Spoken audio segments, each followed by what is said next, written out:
Tentarei resumir em poucas palavras o que Charcot realizou no estudo clínico da histeria. Até o presente, dificilmente se pode considerar a palavra histeria como um termo com significado bem definido. O estado mórbido a que se aplica tal nome caracteriza-se cientificamente apenas por sinais negativos. Tem sido estudado escassa e relutantemente e carrega a ira de alguns preconceitos muito difundidos. Entre eles está a suposição de que a doença histérica depende de irritação genital, o ponto de vista de que nenhuma sintomatologia definida pode ser atribuída à histeria simplesmente porque nela pode ocorrer qualquer combinação de sintomas e, finalmente, a exagerada importância dada à simulação no quadro clínico da histeria. Durante as últimas décadas, é quase certo que uma mulher histérica seria tratada como simuladora, do mesmo modo que, em séculos anteriores, certamente seria julgada e condenada como feiticeira ou possuída pelo demônio. Sob outro aspecto, é possível que até se tenha dado um passo atrás no conhecimento da histeria. A Idade Média estava familiarizada de modo preciso com os estigmas da histeria, seus sinais somáticos e os interpretava e utilizava a sua própria maneira.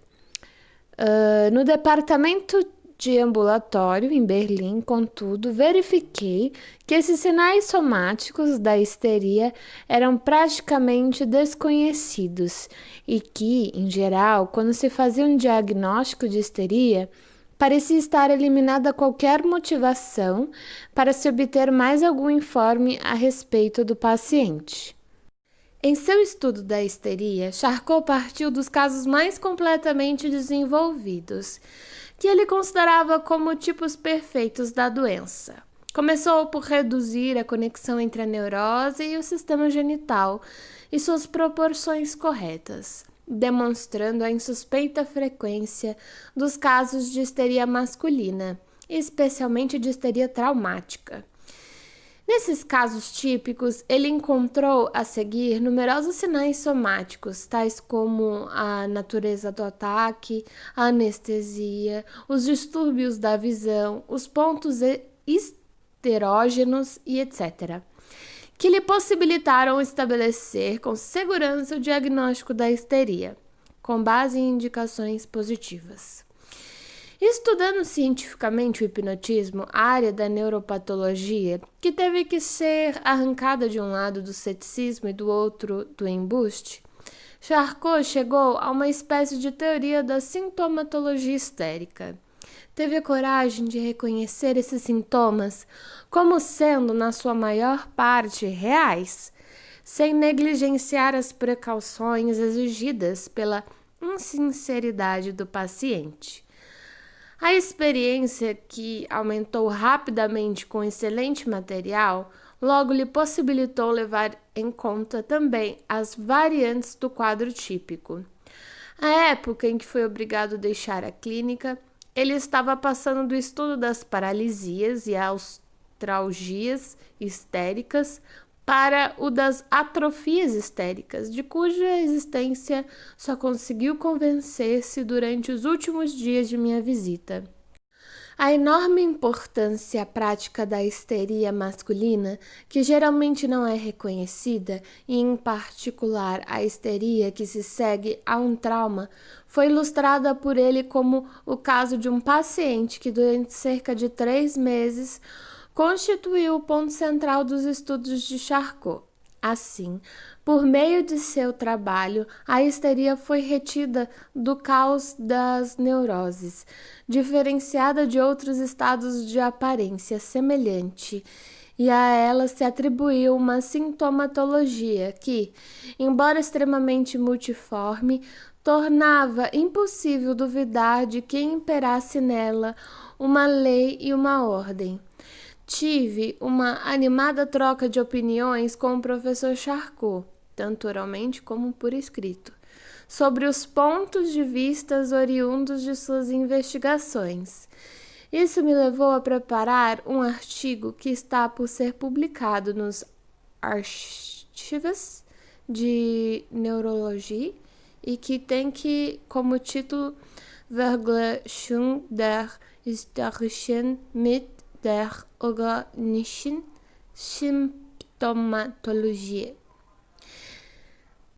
Nesse ponto, devo observar que a disposição de considerar as neuroses provenientes de trauma Highway-Spine como histeria encontrou decidida oposição por parte das autoridades alemãs, especialmente do Dr. Townsend e do Dr. Oppenheim, médicos assistentes do Charité de Berlim. Conhecia pessoalmente a ambos mais tarde em Berlim e esperava ter a oportunidade de verificar se sua oposição era justificada.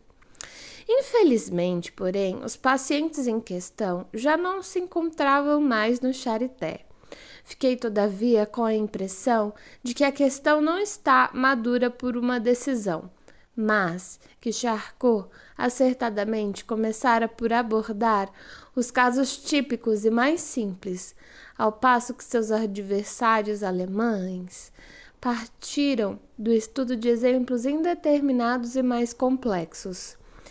Em Paris, contestou-se a afirmação de que formas tão graves de histeria, como aquelas em que Charcot baseou seu trabalho, não ocorriam na Alemanha. Chamou-se a atenção para os relatos históricos de epidemias semelhantes e insistiu-se na identidade da histeria em qualquer época e lugar. Também não perdi a ocasião de adquirir um conhecimento pessoal dos fenômenos do hipnotismo, que são tão surpreendentes e aos quais se dá tão pouco crédito, e em especial do Grand Hypnotisme, descrito por Charcot. Com surpresa, verifiquei que nessa área determinadas coisas aconteciam abertamente, diante dos nossos olhos, e que era quase impossível duvidar delas. Assim mesmo, eram tão estranhas que não se podia acreditar nelas, a menos que delas se tivesse uma experiência pessoal. Contudo, não vi nenhum sinal de que Charcot mostrasse qualquer preferência especial por material raro e estranho, ou de que tentasse explorá-lo para fins místicos. Pelo contrário, considerava o hipnotismo uma área de fenômenos que ele submetia à descrição científica, tal como fizera muitos anos antes, com a esclerose múltipla ou com a atrofia muscular progressiva. Não me parecia, em absoluto, que ele fosse um desses homens que se mostram mais encantados com aquilo que é raro do que com aquilo que é comum, e a tendência geral de sua mente leva-me a supor que ele não consegue descansar enquanto não descreve e classifica corretamente algum fenômeno que o interesse, mas dorme tranquilamente sem ter chegado à explicação fisiológica do fenômeno em questão. Nesse relatório, dediquei espaço considerável aos comentários sobre a histeria e o hipnotismo, porque tive de abordar aquilo que era totalmente novo e que foi objeto de estudo específico de Charcot.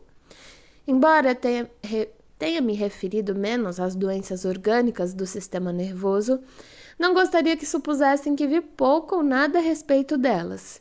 Mencionarei apenas alguns dos casos particularmente interessantes, em meio à riqueza do notável material apresentado.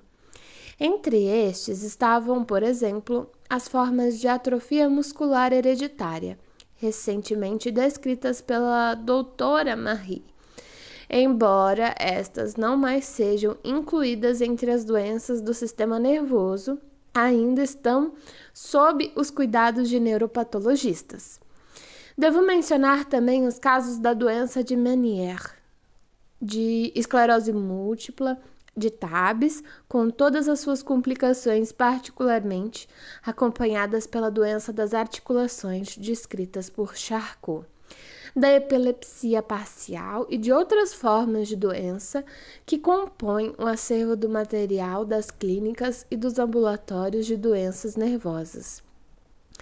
Entre as doenças funcionais, exceto a histeria, a coreia e as diversas formas de tiques, por exemplo, a doença de Gillis ou de Tourette, estavam recebendo atenção especial durante a época em que frequentei aquele serviço. Quando tomei conhecimento de que Charcot tensionava publicar uma nova coletânea de suas conferências, ofereci-me para trazer uma tradução alemã. Graças a essa tarefa, entrei em contato pessoal mais próximo com o professor e também pude prolongar minha estada em Paris, além do período coberto por minha bolsa de estudos. Essa tradução está por ser publicada em Viena, em maio do corrente ano, pela editora de Toeplitz e Deutsche. Por fim, devo mencionar que o professor Ranvier, do Collège de France, revelou-se extremamente gentil ao mostrar-me suas excelentes preparações de células nervosas e neuroglia. Minha estada em Berlim, que se estendeu de 1º de março até o fim do mesmo mês, deu-se durante o período de férias. Ainda assim, tive muitas oportunidades de examinar crianças que sofriam de doenças nervosas nas clínicas de pacientes externos dos professores Mendel e Eulenburg e do Dr. A. Baginski, tendo sido muito bem recebido em todos os lugares.